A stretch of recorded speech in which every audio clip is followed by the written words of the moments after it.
Alaikum warahmatullahi friends. One hadith, one story. Friends, today's story title is The Mediator.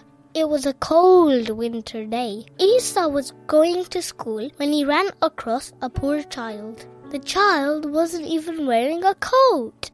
His shoes were old, worn and wet. Isa was moved when he saw this. His family wasn't rich either, but they could buy what their son needed. Isa decided to follow this boy. He was surprised to see that the boy was going to the same school.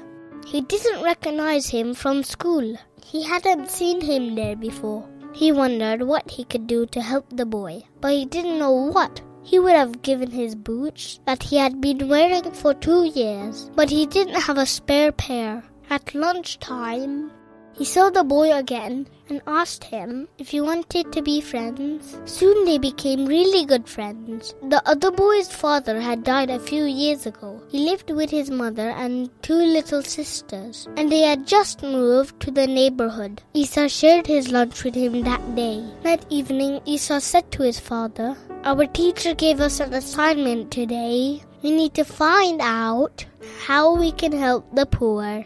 His father gave him some ideas and told him of some ways to help the poor.